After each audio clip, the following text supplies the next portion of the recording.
Welcome, Nuffies, to a little mini we're going to bring out today. It's Brownlow night. Get around it. One of the best nights of the year. We're going to do a quick look at our predictions for tonight's big event. Now, obviously, we record our videos as one long thing. It comes out on the Wednesday, so this is why we're having a mini, because we want to bring it out as soon as possible. Now, first of all, Brownlow. Who do you reckon's going to win it? I can't go past Paddy Cripps. I think the form he's had this year, he's been very good. I think he's, in my opinion, the favourite, and I think he is the favourite on Sportsbet, or sorry, Neds. But I like what he's done. He's been a star for Carlton. Great, strong. I can see you're about to play a... Okay. I think it's going to be Paddy Cripps. It's going to be Nick Dacos, guys. Come on. Like, what? 3 votes and Dacos. We're going to be hearing that all night. Alright? He was good from the start. And also, he should have won it last year if he didn't get kneecapped by Hawthorn.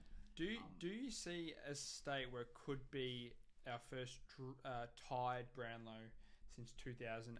Is that correct? I think so. 2006 no. last time? Or early 2000s, last time I had a dual Brownlow medal. Can you see it being a dual Brownlow medal? I don't think so. And the reason why is because even with how close the Brownlow has been over the last few years, there's always one vote in between them nowadays.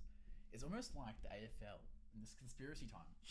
The AFL has now rigged it, so there has to be one vote between it. Yeah, okay.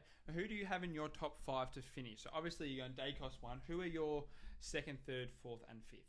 I'm going to go Dacos 1, obviously. Cripps 2. Ineligible Heaney. Yep. Lockie Neal. Mm-hmm.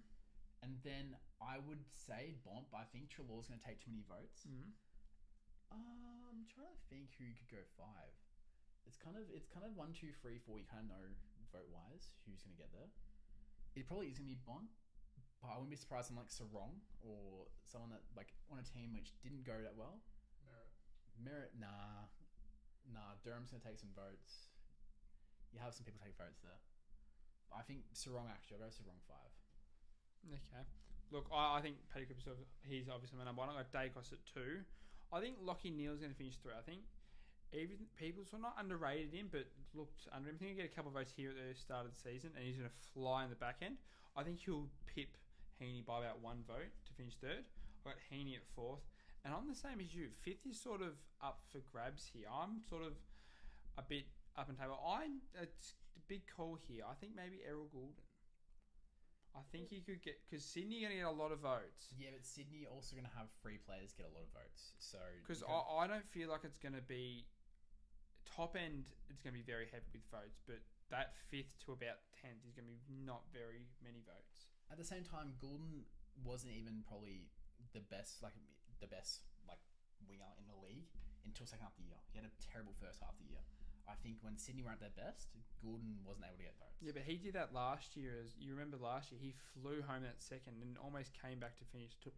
When he finished 8th or 6th last year, he came back and flew. But you look at it, Warner and Heaney have both had much better years than last year. Goulden last year was a major standout. That's why he was so impressive for it.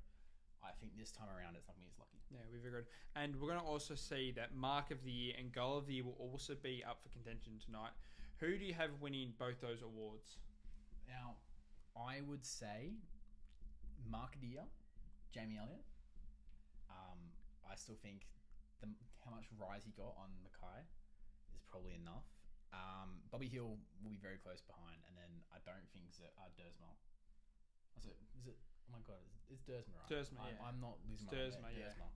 Yep, he's probably not near it. Yeah, I'm going Bobby Hill for my Mark of the Year. I think in a pack situation, obviously one-on-one looks visually pleasing, but I think being able to get the height he got in that pack situation was phenomenal. I think it was awesome to see. So I think he's just going to edge off Elliott, and then I've got obviously Dersma finishing 3rd. All right, now which Nick Dacos goal are you going to get goal of the year?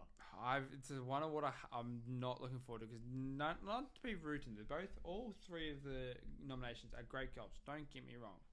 I just feel like it's the same 3 goals. Yeah, it is. I can't even differentiate the 3.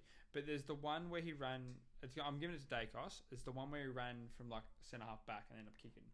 So whichever one, I don't know who was that against. Brisbane? Brisbane. Yeah, that's the one I'm probably going to give for goal of the year, in my opinion. What about yourself? I'll probably say the same one. There's a reason why it's a popularity contest. AFL will want Nick Dacos to win it. They want him to win the Brownlow and goal of the year if possible because it's a popularity contest. And do you have any other... We're going to have a look at also, who should we be looking out for on the red carpet? On the red carpet? No one. You're not going to watch a red carpet? No, because it's not worth it. I think I like watching No red Tom carpet. Brown. No Tom Brown. No, but that's good. You don't want Tom Brown. Tom No. Morris is out there now. Could we see us? Could we see? Now here's another one.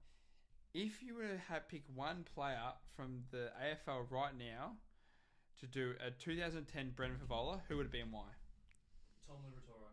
Yeah, Liver would be a great shout. Who else could fit that? Clayton Oliver. Joel Smith if he was allowed to be there. No, he's not allowed in the league anymore. Who else could go on there? Whoa. Who could be someone who could be a surprise? I could see Jeremy Cameron. I know he keeps himself, but when he gets on the pitch, you saw what he did with the Cows last year, 2 years ago when he won the grand final. Nah, he's going to be much more well behaved. He's going to look after the Geelong people now. Oh, that's true. Jake Stringer. Stringer, no, him and Nick Hind will not be allowed to. They'll rock up. Stringer and Hind's date's going to be that guy that had the interview on Channel 7 with. Oh, we're cutting this part. Oh. That's why I got delisted. Okay, so we're just getting rid of... No, we're keeping that. We're keeping that. Oh, But yeah, so I do recommend you should watch the red carpet. It is good to see all the blokes dress up nice, and their missus dressing up as well, looking very nice as well. But look, we're dressed up. We're ready for the Brownlow. Wait, we've got one thing. Who's going to rise? Who's the someone that's going to be a surprise package? So I'm going to go Tom Green. Yeah, okay. He's not going to be surprised in the fact that he's going to get votes. I just think he'll get more votes than people think. I'm the same because I got someone who I'm thinking who's going to rise, but he's going to get a lot of votes. I think people are going to think I'm going Ryan Marshall. I think he's going to get a lot more votes than people think he's going to get. I just think that Jack Steele steals many votes. You'll be surprised. I think Marshall will get a fair few votes. All right, well that's the end of our Brownlow preview. Yeah, Good little mini. Let's do more of these. not with this rate. See you later, guys.